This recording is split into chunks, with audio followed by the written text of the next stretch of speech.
Hi Ritu, am I audible? Hello. Yeah, am I audible to you? Yes, ma'am. Yes, ma'am. और screen visible है? हाँ जी ma'am, respiratory system. तो आज हम रेस्पिरेटरी सिस्टम पढ़ेंगे, ठीक है। और बिल्कुल बेसिक बेसिक चीजें मैंने ऐड की हैं जो हमारे लिए इम्पोर्टेंट है, क्योंकि बहुत अगर डेप्थ। मैम मतलब कि मैं एक बात कहना चाहती थी, मुझे ना मतलब हाँ जस्ट इम्पोर्टेंट पढ़ने हैं, अदरवाइज की जो मतलब लाइक फिजियोलॉजी है तो इसका या वो तो जैसे बहुत डेप्थ। एमसीक्यूज। हाँ हाँ, हाँ, एमसीक्यूज बेस ज्यादा से ज्यादा एमसीक्यूज अगर आप करा पाओ तो वैसे हाँ टाइप के क्वेश्चंस मतलब मुझको चाहिए कि वो भी मतलब हम जैसे करेंगे। कहते नहीं है मैंने बोला टाइम था ना नहीं कल। है और हाँ तैयारी अच्छे से हो जाए, बस उस बात पर फोकस करना था मुझे थोड़ा। कोई बात नहीं, आप उसका टेंशन मत लो, वो मैं कराऊंगी। तो वो ओके आप मेरे ओके, पे छोड़ दो, ठीक है। ठीक है ठीक है।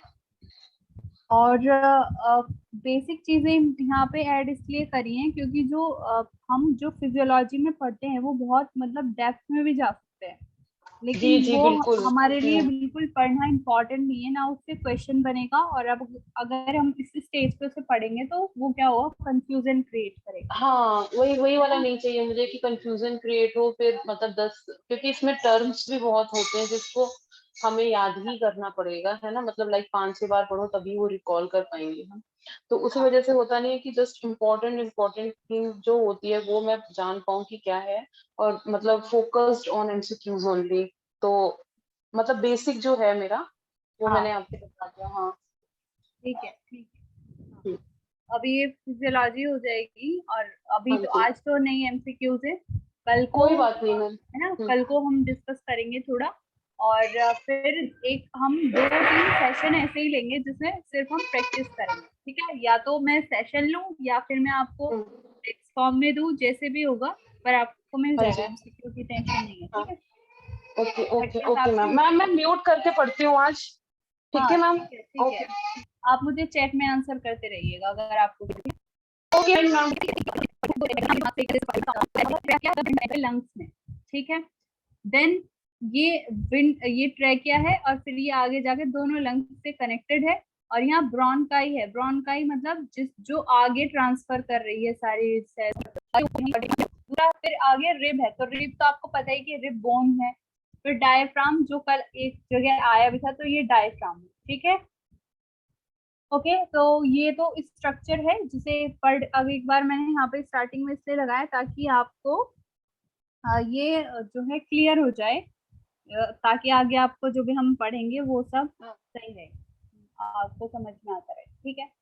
चलिए, ओके मैम। तो रेस्पिरेशन हाँ क्या है। Respiration is the process of gas exchange, the release of carbon dioxide and Uptake of oxygen that occurs between RBCs यानी कि red blood cells and alveoli, ठीक है। तो रेस्पिरेशन क्या है, हम जो ऑक्सीजन और एल्वियोली के है, हमारे नाक से लेके लंग्स में गई और वापस आ गई, ऐसा नहीं होता।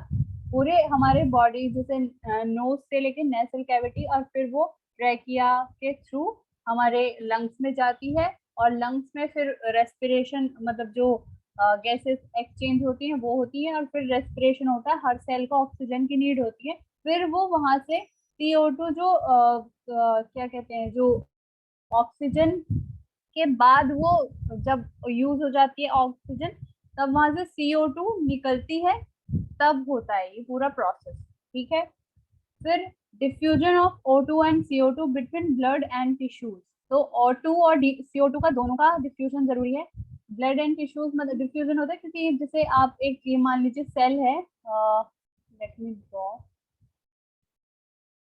जैसे ये सेल है और ये सेल सेल के ऊपर एक मेम्ब्रेन होती है, तो अब इसके अंदर जो जाएगी वो डिफ्यूजन के थ्रू जाएगी। तो ऐसे ही ऑक्सीजन और CO2 दोनों का डिफ्यूजन होता है, ठीक है। Utilization of O2 by the cells for catabolic reactions and resultant release of CO2। तो O2 जब यूज हो जाती है तो CO2 रिलीज होती है, ठीक है। तो ये सारे स्टेप्स होते हैं, सारी प्रोसेस होती है। जो रेस्पिरेशन में इन्वॉल्व होती है। स्टेप्स क्लियर है आपको कैसे कैसे रेस्पिरेशन होता है? हाँ जी, हाँ जी, हाँ। नेक्स्ट है entire respiration can be divided into 3 division, external respiration and transport of gases of CO2 and O2 and CO2. So external respiration क्या है? Absorption of O2 and removal of CO2 from the whole body. तो पहले absorb करती है जो sales होती हैं उन्हें O2 को, और फिर रिमूव कैसे होती है CO2, वो एक्सटर्नल है। ठीक है, मतलब पहले हमने ले ली ऑक्सीजन और वो बॉडी से बाहर जा रही है, सिर्फ वो इतना एक्सटर्नल है। ट्रांसपोर्ट हो रहा है, फिर transport of O2 and CO2, मतलब पूरे सारे जितने बॉडी में जितनी भी सेल्स है उन सब के पास ऑक्सीजन और उनसे CO2 वापस आ रही है, वो हमारा ट्रांसपोर्टेशन है। Internal cellular respiration, that is utilization of CO2 and production of CO2 by cells. तो जब ऑक्सीजन वो लोग जो सेल्स हैं वो यूज कर लेती हैं, उसके बाद क्या होता है? CO2 का प्रोडक्शन होता है। And gases exchange in cells and by fluid medium. तो फ्लूइड मीडियम क्या है? ब्लड। और तो इस तरह से पहला जो सिर्फ वो है, मतलब 3 डिवीजन इसलिए हैं कि जो हम लोग ऑब्जर्व कर सकते हैं कि O2 अंदर जा रही है, मतलब हमें ये भी नहीं पता चलता कि O2 जा रही है या CO2 जा रही है, लेकिन हम ये महसूस करते हैं कि एयर अंदर जा रही है और एयर बाहर आ रही है। तो वही चीज है कि एब्जॉर्ब हो रही है O2 और CO2 बाहर, तो वो एक्सटर्नल रेस्पिरेशन है। फिर पूरी बॉडी में जो ट्रांसपोर्टेशन हो रहा है O2 और CO2 का, वो सेकेंड डिवीजन है। थर्ड डिवीजन में आएगा आपका जो हर सेल तक O2 जा रही है और वो यूटिलाइज हो रही है। यहाँ पर ये O2 है, ठीक है, ये सी गलती से हो गया यहाँ पर।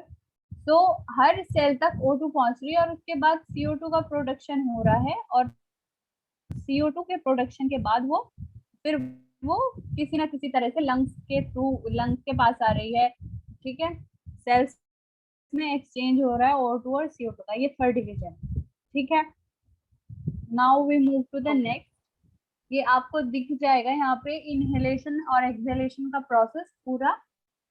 एयर ड्रॉन इनटू लंग्स, ये ट्रैकिया है जो मैं बता रही थी आपको, विंड पाइप यहाँ से जा रही है, यहाँ से एयर जाती है और यहाँ से लेके यहाँ, मतलब पूरा यहाँ ब्रोंकाई होती है, ब्रोंकाइल्स होती है छोटी छोटी, उनके थ्रू पूरा वो होता है गैस एक्सचेंज का process.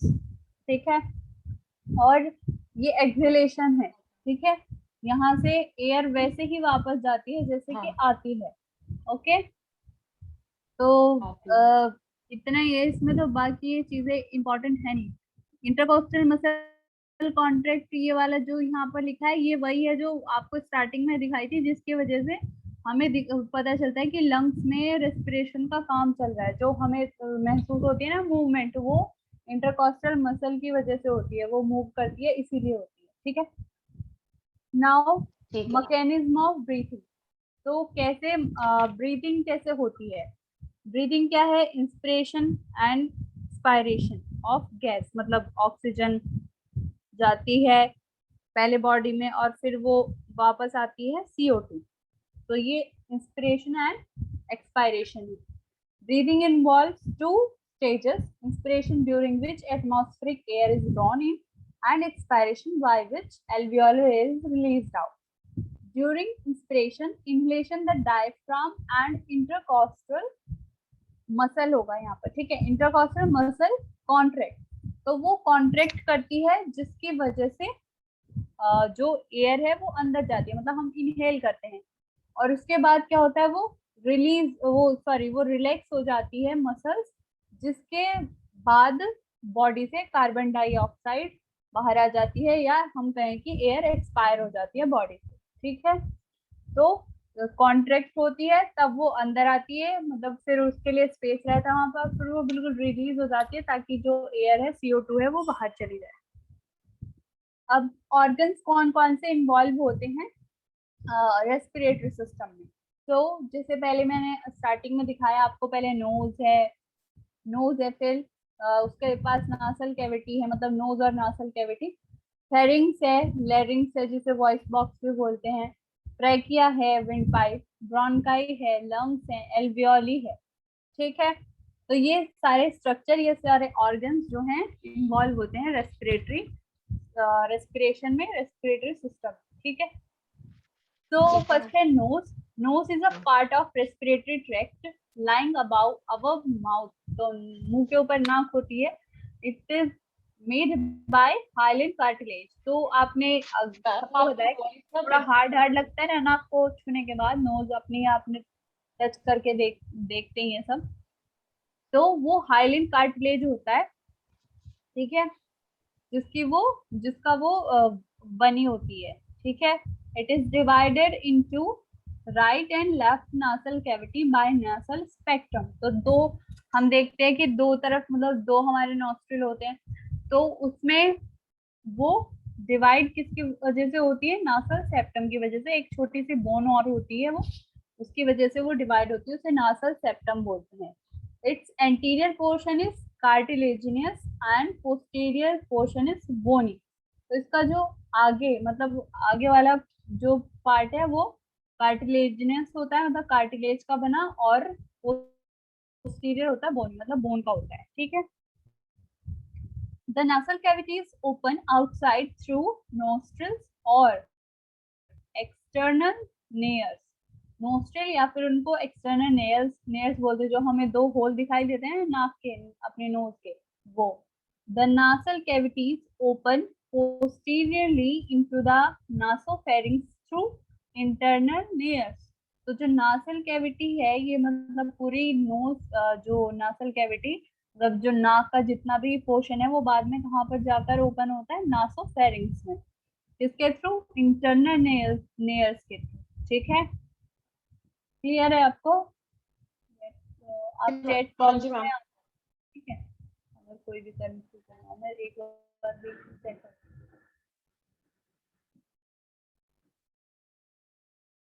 The opening of paranasal sinuses and nasolacrimal ducts lie in the nasal cavity. So ये जो क्या कहते हैं, paranasal sinus and nasolacrimal ducts ये नासल कैविटी में होती हैं। और जो ये होती है नासोलैक्रिमल डक्ट होती है, ये म्यूकस सिक्रेट करने का काम करती है। Internally nasal cavity is lined with mucus membrane and ciliated columnar epithelium. Epithelial tissue का टाइप है, और लाइनिंग जहां पर होगी कि ये चीज लाइंड है, उसका या तो आउटर सरफेस या इनर सरफेस, तो वो लाइंड होता है किसके द्वारा, एपिथेलियम टिश्यू के। तो यहाँ पर सिलिएटेड कॉलमनर एपिथेलियम के द्वारा ये लाइंड होता है। ठीक है, it contains nasal hair.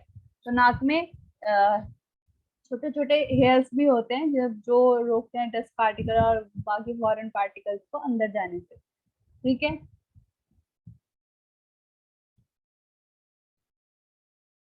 Ma'am इसको एक बार फिर से क्लियर कर दीजिएगा।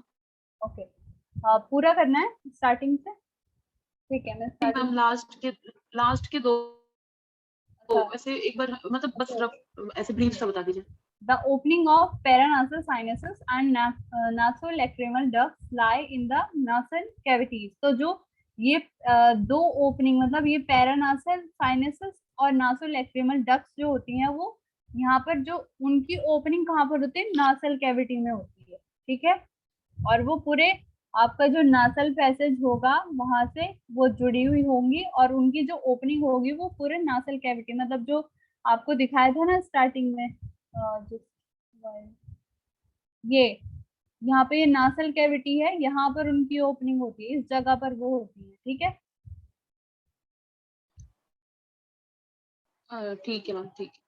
और internally nasal cavity is lined with mucus membrane and ciliated columnar epithelium. यानी कि म्यूकस मेम्ब्रेन होती है उसमें, जो ये हमारी नाक का जो अंदर वाला जो पोर्शन जहाँ से हम जब अगर मैं बोलूँ कि जैसे हम नाक को अपनी क्लीन करते हैं तब हमें महसूस होता है जो स्ट्रक्चर मतलब जो अंदर जो हमें महसूस होती है वो मेम्ब्रेन, वो म्यूकस मेम्ब्रेन है, और वो लाइन ये सारा जो स्ट्रक्चर है नाक का अंदर वाला वो कॉलमनर एपिथेलियम से लाइन होता है। मतलब वो उसकी लेयर आप समझ लो कि जो ऊपर वो टिश्यू है वो एपिथेलियम टिश्यू है। ठीक है, तो मैंने आपको बताया भी था कि स्किन की जो ऊपर वाली लेयर होगी या फिर कहीं भी जैसे GIT ट्रैक्ट की हो गई या किडनी या हाँ फिर उन सब की जो भी लाइनिंग होती है, जो ऊपर वाली उनकी लेयर होती है, या इंटरनल किसी स्ट्रक्चर की लाइनिंग होती है, वो भी वो एपिथेलियम टिश्यू के द्वारा ही होती है, ठीक है। और इट कंटेन्स नासल हेयर, तो नाक ओके। में बाल भी होते हैं, तो वही चीज है, ठीक है। नेक्स्ट है फंक्शन ऑफ नोज। तो नोज या नासल कैविटी का क्या क्या फंक्शन है? It prevents the entry of dust particle into the lungs by trapping those dust on mucus. तो जो म्यूकस वहां पे मेम्ब्रेन है, उसका क्या काम है? म्यूकस सिक्रेट होता है वहां से, और वो वहीं पे वो चिपक जाता है, वहीं पे स्टिक हो जाता है बाय, और बाय नासल हेयर। तो नासल हेयर जो नाक के बाल है, वही वो भी यही काम करते हैं, फॉरेन पार्टिकल्स को अंदर नहीं जाने देते। Mucus secretory glands, that is globulate cells, are found in nasal chamber that produce mucus. तो जो जैसे हम क्लीन करते हैं, हमें पता चलता है कि म्यूकस है हमारे नाक में प्रेजेंट रहता है, तो वो कहाँ से होता है?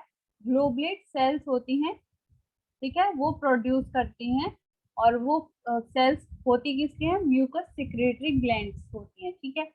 उनके वजह से वो म्यूकस वहां पर प्रोड्यूस होता है। स्मोक और dust particles attach with mucus, तो जितनी भी गंदगी है वो वहीं रुक जाती है, अंदर नहीं जाती। अगर जैसे हम इनहेल कर रहे हैं और उसमें स्मोक है एयर में और डस्ट है, तो वो डस्ट और स्मोक अंदर नहीं जाता है। लेकिन कुछ कंडीशन में, जैसे जो लोग स्मोकिंग करते हैं या एक्सेस में होगा, तो वो चीज उसे भी कंट्रोल नहीं कर पाएगी, इसीलिए ये चीज हार्मफुल होती है। इसीलिए पहले ही बॉडी ने ऐसा मैकेनिज्म बना रखा है कि वो चीज वहीं पे रुक जाए, जो गलत है। लेकिन अगर आप एक्सेस में उसके एक्सपोजर में जा रहे हो और स्मोकिंग कर रहे हो, तो वो नहीं रुक पाएगी, ठीक है। The ciliated epithelium prevents infection by sweeping out microorganisms. तो जो एपिथेलियम है, सिलिएटेड एपिथेलियम, वो इन्फेक्शन को भी प्रिवेंट करता है। किस तरह से? स्वीपिंग आउट माइक्रो ऑर्गेनिज्म, ठीक है, उसे बाहर निकालते हैं। मतलब स्वीप तो आप जानते ही हैं, मतलब झाड़ू लगाना एक तरह से, तो उस तरह से वो उसे माइक्रो ऑर्गेनिज्म को बाहर निकालता है। It warms the cold air and moistens the dry air. तो अगर कोई कोल्ड एयर, जैसे हम सांस लेते हैं सर्दियों के टाइम पे अगर बात करें, जैसे विंटर्स में तो ठंडी एयर होती है, बाहर कोल्ड होती है, तो वो एकदम से जाएगी। अगर मान लो जो बॉडी का टेम्परेचर है वो उसके अकॉर्डिंग नहीं जाएगी, तो क्या होगा? हम बीमार हो जाएंगे। तो ये नासल पैसेज उसको वार्म करता है, और अगर वो बिल्कुल ड्राई एयर है तो उसे मॉइस्ट भी करता है, ठीक है। It detects smell. स्मेल को डिटेक्ट करते हैं हम नाक के थ्रू ही करते हैं ना। द सुपीरियर 1/3 ऑफ नसल mucosa is the olfactory area which contains olfactory cells. These cells are involved in perception of smell. तो olfactory जो नर्व होती है या olfactory cells होती हैं, उनके थ्रू हमें पता चलता है कि स्मेल कैसी है। तो नाक का ये काम भी होता है स्मेल को डिटेक्ट करना, वो तो सबको पता है। तो वो होता किसकी वजह से है? olfactory cells की वजह से, ठीक है। क्लियर है आपको सारे फंक्शंस? Yes ma'am. अब यस। है फेरिंग, हाँ ठीक जी। है। फेरिंग्स क्या है? ये both digestive and respiratory organ है। It is a tube of 12 to 14 centimeter that extends the base of skull to the level of fifth cervical vertebra. तो अब वो वर्टेब्रा मतलब जो वर्टिब्रेट्स हम लोग जो हैं कशेरुकी प्राणी, यानी कि वर्टिब्रेट होती है उनमें, हमारी जो रीढ़ की हड्डी होती है, तो ये कहाँ तक अटैच होती है? फिफ्थ सर्वाइकल वर्टिब्रा तक अटैच होती है, ये जो हमारा फेरिंग्स होता है, ठीक है। और ये it lies behind mouth, nose and larynx. तो जो लैरिंग्स जो हमारा साउंड बॉक्स है उसके पीछे होता है वो। It is connected to nasal cavity through the internal opening of nares and to the mouth. तो ये दोनों से जुड़ा रहता है, माउथ से भी और हमारे नोज से। It is divided into 3 parts. 3 parts में डिवाइड होता है, नासोफेरिंग्स, ओरोफेरिंग्स एंड लैरिंगोफेरिंग्स, ठीक है। तो 3 पार्ट्स में डिवाइड होता है, नासोफेरिंक्स, ओरोफेरिंक्स एंड लैरिंगोफेरिंक्स। तो इसका स्ट्रक्चर आपको थोड़ा बहुत हाँ क्लियर है, मतलब ये सब समझ में आ गया ना ऊपर का? हाँ हाँ जी, हाँ फंक्शंस जी। क्या होते हैं फेरिंग्स के? Pharynx help in passage of air from nose to trachea. नाक से जो सांस ट्रैकिया तक पहुंच रहा है वो फेरिंग्स से होकर गुजरती है एयर, ठीक है। The air is further warm and moist as it passes through pharynx. तो फेरिंग्स के थ्रू वो मॉइस्ट और वार्म होती है, और भी अगर उसे, तो पहले तो नाक से होकर, नासल कैविटी से होकर वो ठीक, मतलब एक तरह से वो अपना काम करके भेजते हैं कि उसे एक तरह से बैलेंस करके, लेकिन अगर फिर भी उसमें कुछ लगता है फेरिंग्स के मैकेनिज्म को, तो वो भी उसे वार्म अप या फिर मॉइस्ट करते हैं, ठीक है। These are olfactory nerve endings of the sense of smell। तो जो olfactory nerve है, जो कहाँ से, हमारी नाक में जो olfactory cells थी, तो उसकी एंडिंग कहाँ पर हो रही है? फेरिंग्स तक, ठीक है। ओके, olfactory nerve जो हमें नाक हाँ से जी। पता चलता है कि स्मेल कैसी है, उसकी एंडिंग कहाँ पर होती है? फेरिंग्स में होती है। फिर इसका क्या फंक्शन है आगे? Protection. The lymphatic tissue of the pharyngeal and laryngeal tonsils produces antibodies in response to antigen। तो अगर एंटीजन या कोई फॉरेन पार्टिकल है, कोई पैथोजन बॉडी में जा रहा है, तो उसके क्या कहते हैं उसको, उसके अगेंस्ट एंटीबॉडीज प्रोड्यूस करती हैं क्या? फेरिंगियल और लेरिंगियल टोंसिल के टिश्यूज। कौन से? लिम्फेटिक। जैसे मैंने आपको कल पढ़ाया था, उसमें लिम्फ आया था, परसों भी आया था उसमें। तो जो लिम्फ है, लिम्फ होता है उसका हाँ क्या? जी, यस प्रोटेक्शन मैम। प्रोवाइड करता है, बैक्टीरिया को भी वो मतलब बैक्टीरिया से हार्म होने से बचाता है। तो ऐसे लिम्फेटिक टिश्यू भी वही काम करते हैं। तो ये क्या कर रहे हैं? एंटीबॉडीज प्रोड्यूस कर रहे हैं, ताकि एंटीजन के अगेंस्ट, ताकि वो बॉडी में हमारे हार्म ना पहुंचाए। नेक्स्ट इसका फंक्शन है hearing. The auditory tube extending from the nasopharynx to each middle ear allows air to enter the middle ear। तो ये जो ऑडिटरी ट्यूब है वो कहाँ से? नासोफेरिंक्स, यानी कि जो नाक से जुड़ा हुआ फेरिंग्स का पार्ट है वहां से, टू ईच मिडिल एयर।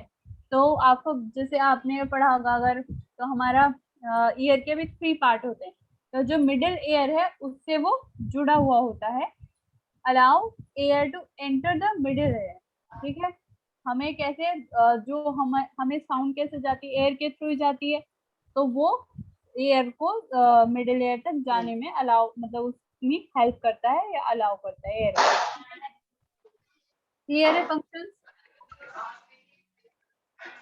चल I move to the next. हाँ जी ma'am. Yes yes ma'am. Now लैरिंग्स।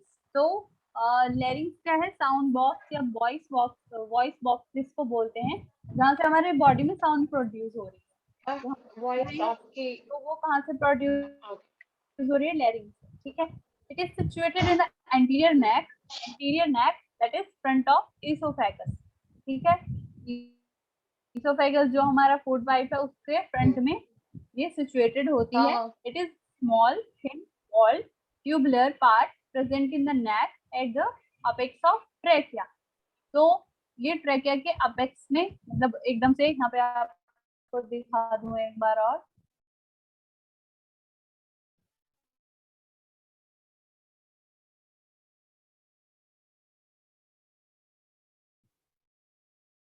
ये ट्रेकिया की यहाँ, ये ट्रेकिया है, तो बिल्कुल यहाँ पर ये है। Okay,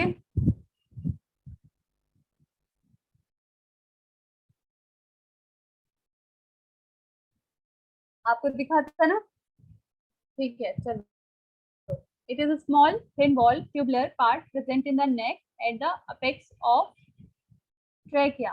It connects the lower part of pharynx and trachea. Pharynx open in larynx through glottite, which is guarded by a leaf-like unpaired cartilage, which is called epiglottis. इपिगोलाइटिस का क्या काम होता है? जब भी हम स्वेलिंग करते हैं, मतलब जब हम फूड को निगलते हैं, किसी भी चीज को निगलते हैं, तो उस टाइम पे ये फूड को नहीं जाने देता विंड पाइप में या ट्रेकिया में, ठीक है। तो ये इपिगोलाइटिस का काम होता है। It is composed of several irregular shaped cartilages. जो लैरिंग्स है उसमें कई सारे इरेगुलर शेप के कार्टिलेजेस होते हैं। They are one thyroid cartilage, जिसमें से एक होता है थायराइड कार्टिलेज, दूसरा एक और होता है cricoid cartilage, and two arytenoids cartilage. They prevent the larynx from collapsing. ठीक है, आप में से कोई किसी का कुछ ऑन है? यहाँ पर स्क्रीन पर डॉट्स आ रहे हैं। मैम मेरे से गलती से हो गया है, ठीक है, मैं तो इरेज कर देती हूँ। दे आर वन, तो यहाँ पर एक थायराइड कार्टिलेज होता है, एक क्रिकॉइड होता है और 2 आर्टिनॉइड्स होते हैं। ठीक है, और there are two vocal cords situated in the cavity of larynx between the thyroid and arytenoid cartilage. Also a pair of vestibular folds are protective in function. ठीक है, तो ये इतना ऐसा नहीं पूछा जाएगा कि कहाँ पे क्या चीज है, लेकिन ऐसे पूछ सकते हैं, जैसे आपसे ये पूछ सकते हैं कि ये चीज कौन कौन से ये इसमें प्रेजेंट होता है, उनके नाम पूछ सकते हैं कि तो आप ऐसे कर सकते हो नाम याद कि एक तो थायराइड कार्टिलेज होता है, एक रिकॉइड होता है और एक आर्टिनॉइड कार्टिलेज होता है। ठीक है, होता है कि वो कोलैप्सिंग से बचाते हैं। ठीक है, चलिए अब फंक्शंस देख लेते हैं। तो फंक्शंस क्या है लैरिंक्स के? It plays important role in sound protection, क्योंकि साउंड बॉक्स है बॉडी का। It links pharynx into with trachea, thus it allows passage of air। तो फेरिंक्स आपको दिखाया अभी, तो ट्रैकिया से बिल्कुल वो ट्रैकिया के ऊपर ही है और ये जुड़ा हुआ होता है ट्रैकिया से। Humidifying, filtering and warming of air occurs in larynx. तो जैसे फेरिंक्स में भी हो रहा हो वही काम, जो आपका वार्म अप या उसे ह्यूमिडिटी या फिर उसे मॉइस्चर दिया जा रहा है एयर को, वही काम यहाँ पर भी हो रहा है। ठीक है, speech is produced when sound produced by vocal cords are manipulated by tongue। तो जो vocal cords से हमारा साउंड प्रोड्यूस होता है, जो लैरिंग्स में होते हैं, चीक्स एंड लिप्स। तो जब हम टंग को मैनिपुलेट करते हैं, जीभ हम जब अपनी जो टंग है उसे मूव करते हैं तभी साउंड निकलती है ना, तो उन्हीं से वहां पर वोकल कोड्स मैनिपुलेट होते हैं इनके टंग, चीक्स और लिप्स के मूवमेंट से, और तब जाकर स्पीच प्रोड्यूस होती है। क्लियर है?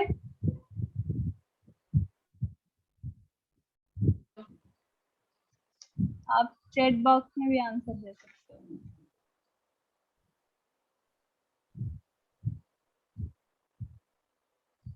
ठीक है, चलिए। During swallowing the larynx moves upward, blocking the opening into it from the pharynx। In addition, the epiglottis also closes over larynx। तो जो epiglottis होता है वो क्या करता है, ट्रैकिया में नहीं जाने देता फूड को, तो वो क्लोज कर देता है लैरिंग्स को ऊपर से। This ensures the food passes into oesophagus and not into trachea. ठीक है, तो जो कि क्या कहते हैं, उसका क्या काम है कि वो फूड को ना जाने दे। तो उसके लिए क्या होता है, वो लैरिंग्स की जो ऊपर का लैरिंग्स को ढक लेता है, लैरिंग्स को कवर कर लेता है, ताकि फूड पाइप जो विंड पाइप है उसमें किसी तरह से भी फूड ना जाए। ठीक है, now trachea. Trachea wind pipe जिससे एयर बॉडी में अंदर जा रही है, मतलब लंग्स में जा रही है।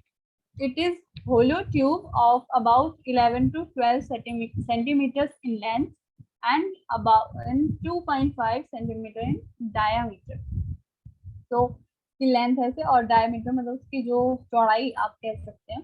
It extends from the base of larynx to thoracic cavity। thoracic cavity होती है जो हमारा जिसमें लंग्स सिचुएटेड होते हैं, हार्ट होता है जिसमें, वो thoracic cavity होती है। ठीक है, तो अभी क्लास के बाद मैं आपको ना एक इमेज सेंड कर दूंगी, तो उसमें आपको पता चल जाएगा कि बॉडीज में कितनी कैविटी मतलब एक तरह से आप समझो कि एक स्पेस है जिसमें अलग अलग ऑर्गन सिचुएटेड होते हैं।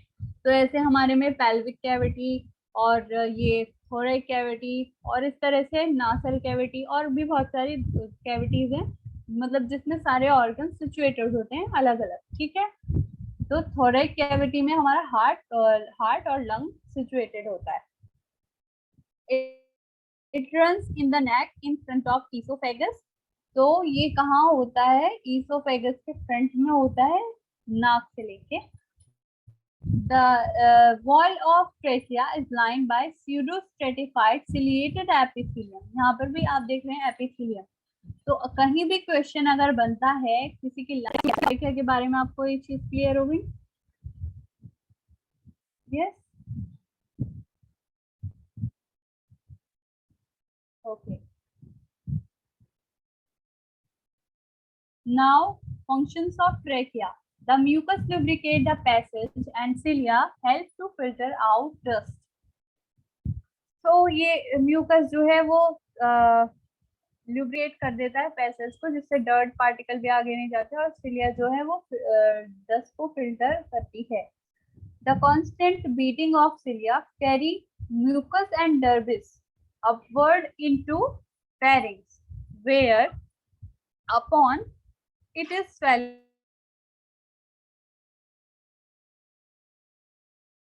and puffed up। हम लोग अपने वेंट पाइप की या फिर उसमें कफ बाहर आता है, उसके थ्रू ये जो डस्ट पार्टिकल्स हैं वो सब बाहर निकल जाते हैं, जो भी फॉरेन पार्टिकल जो गए हैं वो, ठीक है। Now help in cough reflex. तो ये जो विंड पाइप है ये कफ रिफ्लेक्स में हेल्प करता है। It supports head and neck. Okay, तो विंड पाइप हमारे हेड और नेक को भी सपोर्ट करता है, आपने देखा ही था वो स्ट्रक्चर। तो फंक्शन से एक बार आप इन सब चीजों के जितने भी अभी तक ऑर्गन है उनके ध्यान में रखिएगा।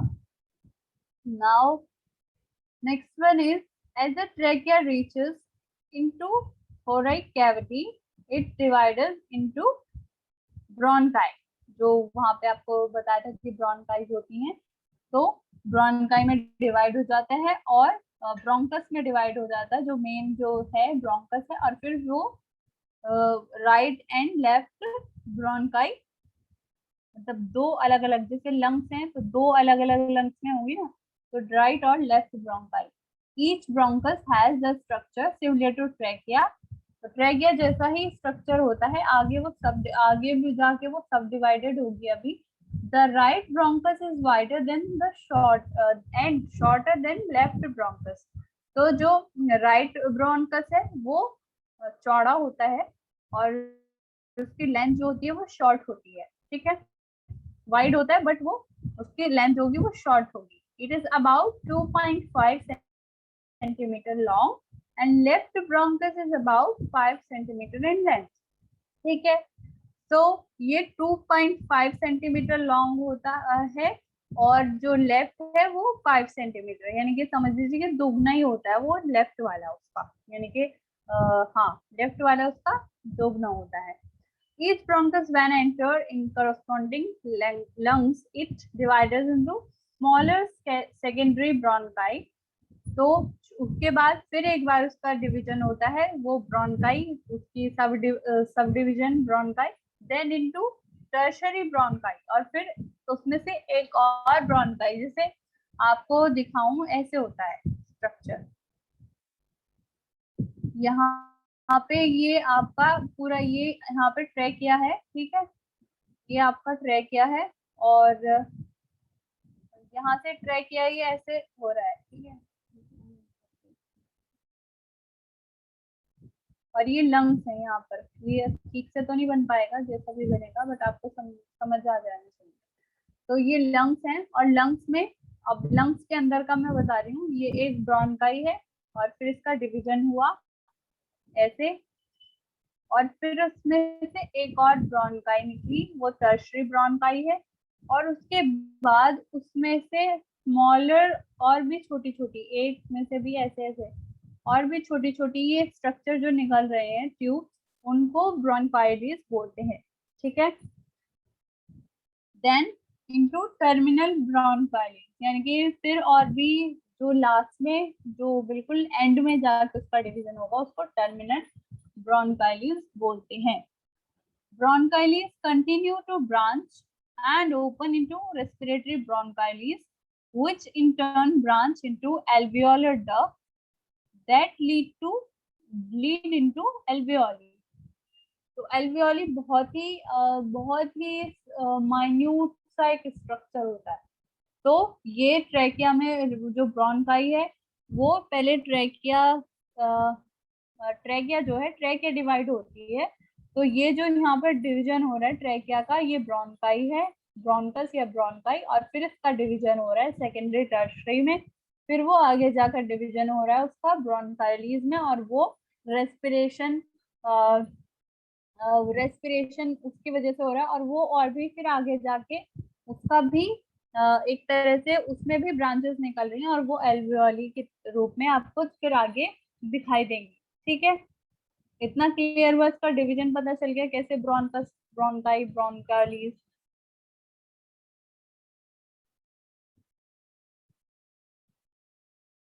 चल I move to the next, chat box में आंसर दे सकते हैं आप लोग।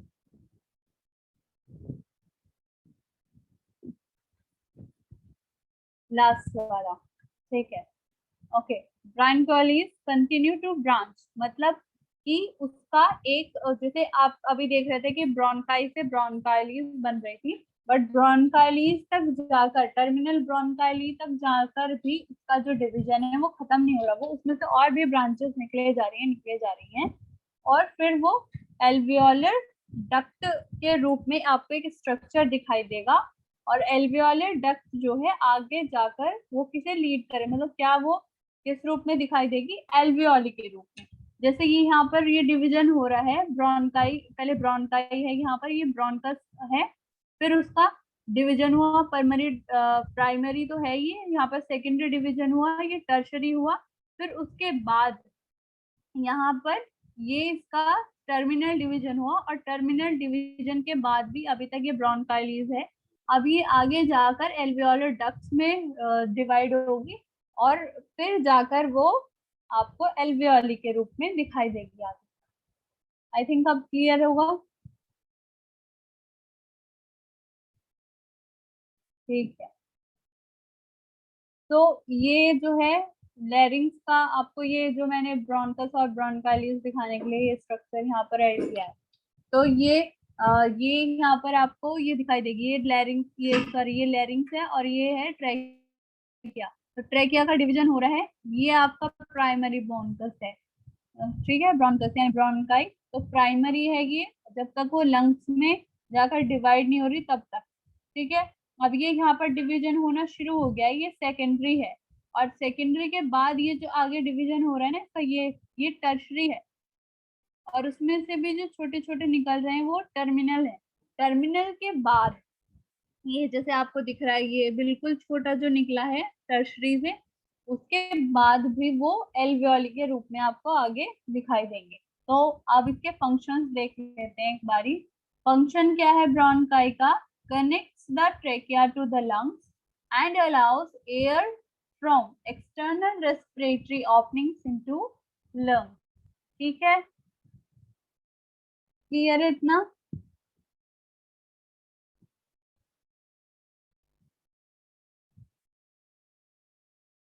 ये यहाँ से पहले ट्रेकिया से आ रही है एयर, और ट्रेकिया से एयर आने के बाद ब्रोंकाई, और ब्रोंकाई से लेके फिर ब्रोंकाइलिस तक, यहाँ तक वो लंग्स तक एयर लाने में हेल्प कर रही है ब्रोंकाइलिस, ठीक है। अब है एल्वियोली। एल्वियोली क्या है, ब्रोंकाइलिस कंटिन्यू टू ब्रांच, ठीक है, and open into respiratory bronchioles which in turn branch into alveolar duct. Alveolar duct किसको लीड करती है, एल्वियोली को, जो कि आप उसको नहीं देख सकते हो अपनी आंखों से, सिर्फ आपको माइक्रोस्कोप से दिखाई देगी एल्वियोली के जो स्ट्रक्चर, ठीक है।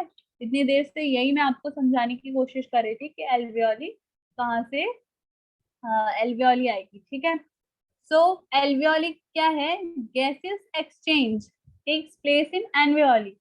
तो जो गैस का जो भी एक्सचेंज होना है, मतलब जो O2 आनी है अंदर और बाहर CO2 जानी है, वो कैसे कहाँ पे होगा, एल्वियोली में होगा, ठीक है। फिर ये alveoli, the alveoli are richly supplied with blood capillaries. The wall of alveoli is lined with type 1 pneumocyte. ये इम्पोर्टेंट नहीं है, ठीक है, ये जरूरी नहीं है पढ़ना, बट हाँ ऐड हो गया. which help in gaseous exchange and type 2 pneumocytes produce surfactant. तो दो इसमें दो जो एल्वेओली की जो वॉल है वो दो तरह के आप कहें कि न्यूमोसाइट से लाइंड है जो हेल्प कर रहे हैं गैसेस एक्सचेंज में. तो पहला तो जो हेल्प करता है फर्स्ट जो है टाइप 1 वो हेल्प करता है गैसेस एक्सचेंज में, और दूसरा सर्फेक्टेंट प्रोड्यूस करता है. The surfactant reduces the surface tension so that the lungs do not collapse. ठीक है, तो ये जो न्यूमोसाइट्स हैं, न्यूमोसाइट्स एक तो न्यूमोसाइट कर रही है गैसेस एक्सचेंज में हेल्प, और दूसरे न्यूमोसाइट क्या कर रही है, सर्फेक्टेंट प्रोड्यूस कर रही है.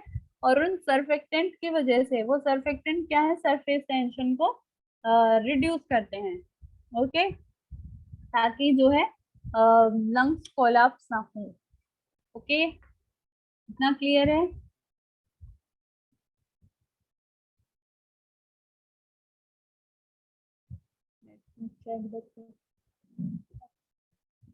Not so much. ओके, तो क्या नहीं समझ में आपको? मैम सेकंड पॉइंट मुझे नहीं समझ में आता, सेकंड थर्ड.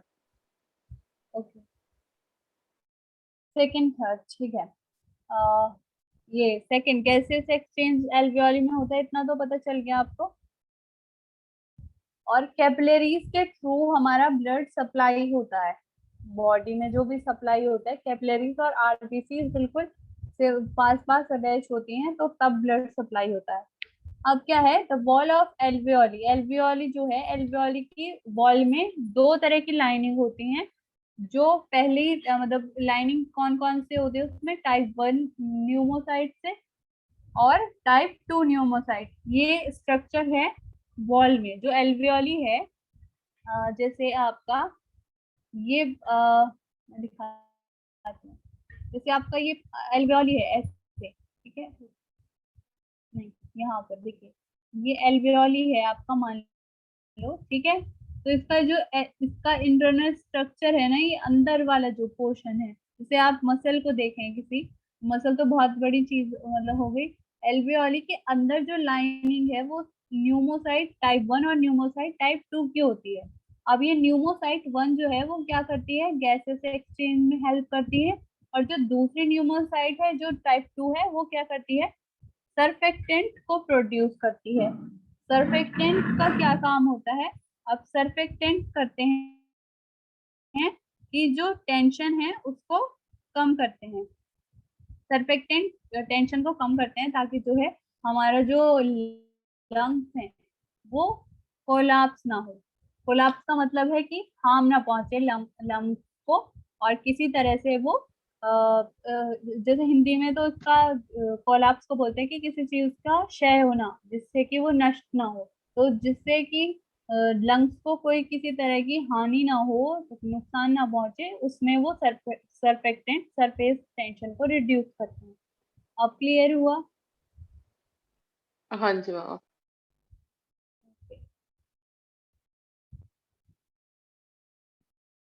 फंक्शंस क्या होते हैं एल्वियोली के? Alveoli helps in purification of blood, allows exchange of oxygen and carbon dioxide in the lungs. तो जो गैस एक्सचेंज का काम होता है वो एल्वियोली के थ्रू होता है. ठीक है.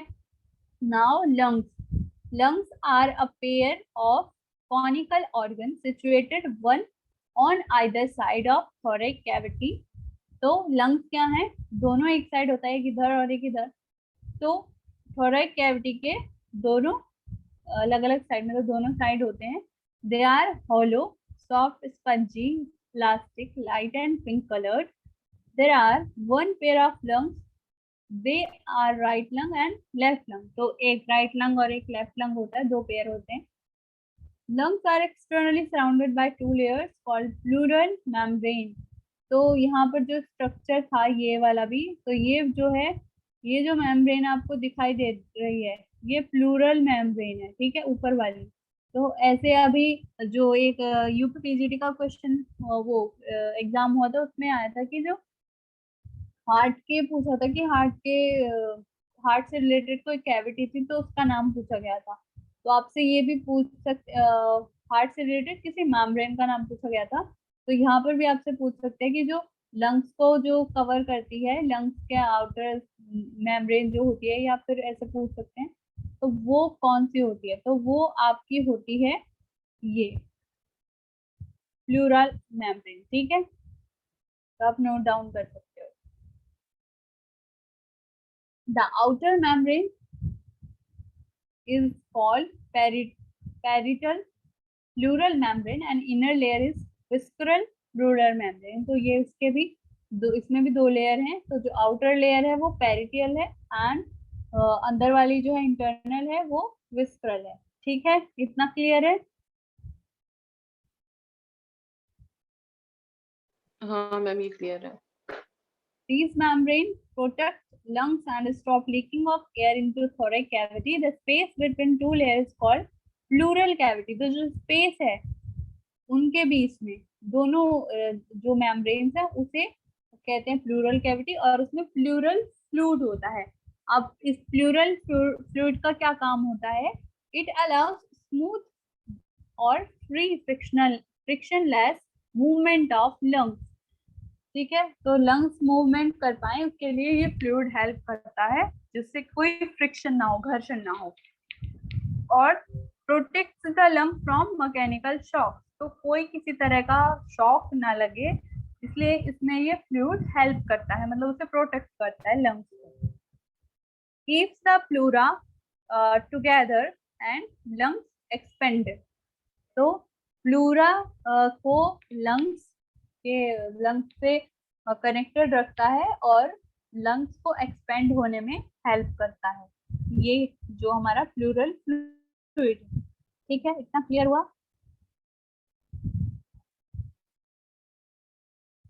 क्लियर है आपको? Shall I move to the next? Yes ma'am. So अब ये है रेस्पिरेटरी वॉल्यूम्स एंड कैपेसिटीज।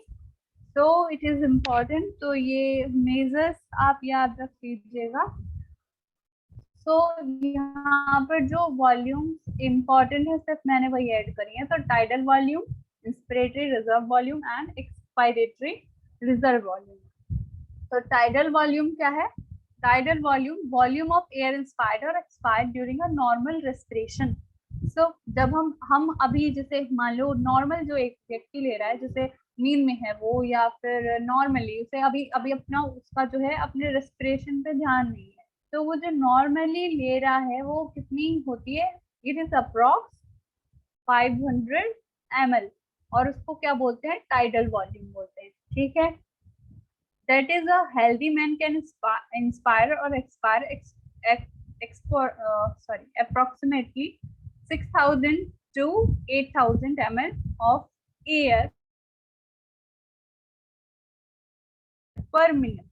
ठीक है, में एक बार एक्सपायर और इंस्पायर करने में तो 500 लग लिया, लेकिन एक मिनट में इतना 6000 टू 8000 ml जो हम एयर हैं वो इनहेल और एक्सहेल कर लेते हैं। ठीक है, तो जितना एक बारी में लगता है वो 500 ml, और एक मिनट में लग रहा है 6000 टू 8000 ml।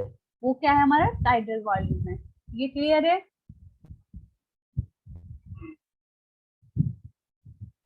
हाँ जी मैम। ठीक है, अब हमारा नेक्स्ट है इंस्पिरेटरी रिजर्व वॉल्यूम, जो कि मतलब इंस्पिरेटरी मतलब एक्सहेल, सॉरी इनहेल वाला। ठीक है, additional volume of air a person can inspire by a forceful inspiration.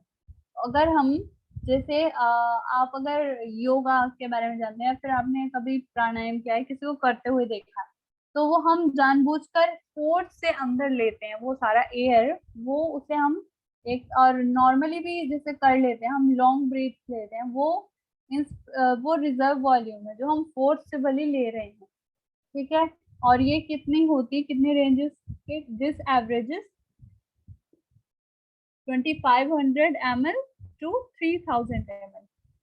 ठीक है, यानी कि 2015 50 100 500 ml to 3000 ml, ठीक है, इतना इसका वॉल्यूम रहता है। कौन सी, जो हम जबरदस्ती है, क्या कहेंगे, जबरदस्ती या फिर जानबूझकर ले रहे हैं ज्यादा एयर, वो वाली, इतना हम ले सकते हैं। फिर है एक्सपायरेटरी रिजर्व वॉल्यूम, जो कि ये होती है जैसे हम लॉन्ग ब्रीथ, जैसे हम मान लो कुछ, जैसे हम कुछ हमने हैवी वर्क किया और उसके बाद हम एक जोर की सांस छोड़ते हैं बाहर, एयर बहुत सारी बाहर निकलती है, वो इस टाइप की जो होती है वो होती है एक्सपायरेटरी रिजर्व वॉल्यूम निकल रहा है उस टाइम पे। सो पॉसिबली जब हम एक्सपायरेशन कर रहे हैं, दिस एवरेजेस 1000 ml टू 101,000, ठीक है, 1000 ml टू 1100 ml वो वॉल्यूम होता है। ये तीनों आपको समझ में आ गए वॉल्यूम? हाँ हाँ। ठीक है। रश्मि, आपको सब क्लियर हो रहा है? यू कैन ऑल्सो कमेंट और यू कैन ऑल्सो आंसर। अगर कोई भी डाउट आ रहा है तो आप पूछ लेना, ठीक है। चलिए, अब है हमारा exchange of gases.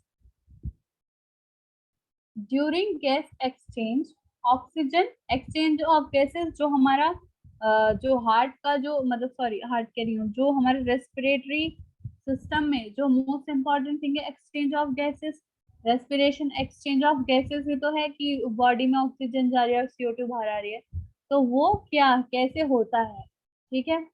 During gas exchange, oxygen move from lungs to the bloodstream. At the same time, carbon dioxide passes from the blood to the lungs. ठीक है, जब oxygen lungs to blood stream में जा रही है और carbon dioxide क्या है, ब्लड से लंग में आ रही है वापस लंग्स में। This happens in lungs between the alveoli. तो एल्वियोली अभी आपको पढ़ा है, तो एल्वियोली में ही सारा जो गैस एक्सचेंज का काम है वो होता है। And a network of tiny blood vessels called capillaries. So capillaries के बारे में भी मैंने आपको बताया था, which are located in the walls of alveoli. ठीक है, तो alveoli की वॉल में ही कैपिलरीज होती हैं और उनके थ्रू ही ये सारा एक्सचेंज होता है। क्लियर है? आप दोनों को, आप लोग सबको क्लियर है ना? हाँ ठीक है। हाँ। Okay. Red blood cells travel through capillaries. The wall of alveoli share a membrane with capillaries. और कैपिलरीज बिल्कुल क्लोजली अटैच होती हैं आरबीसी से, ठीक है।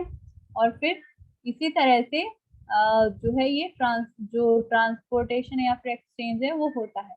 This lets oxygen and carbon dioxide diffuse और move freely.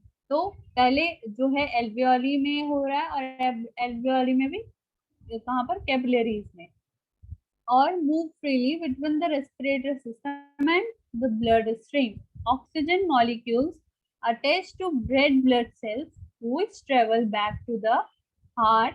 At the same time, the carbon dioxide molecules in the alveoli are blown out of the body the next time a person exhales.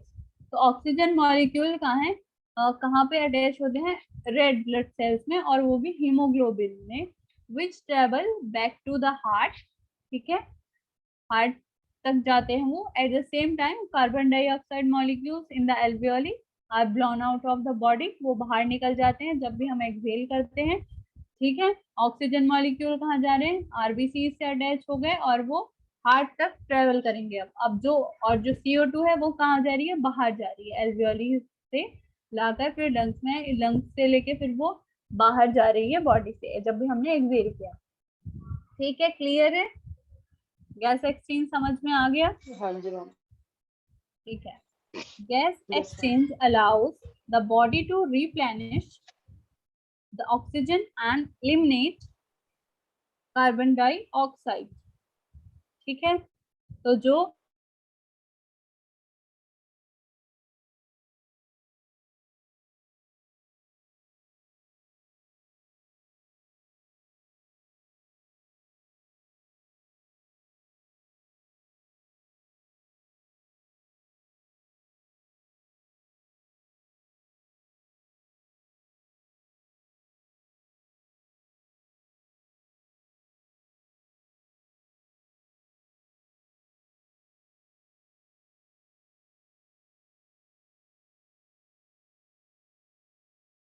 Gas exchange process है, ये मैं फिर से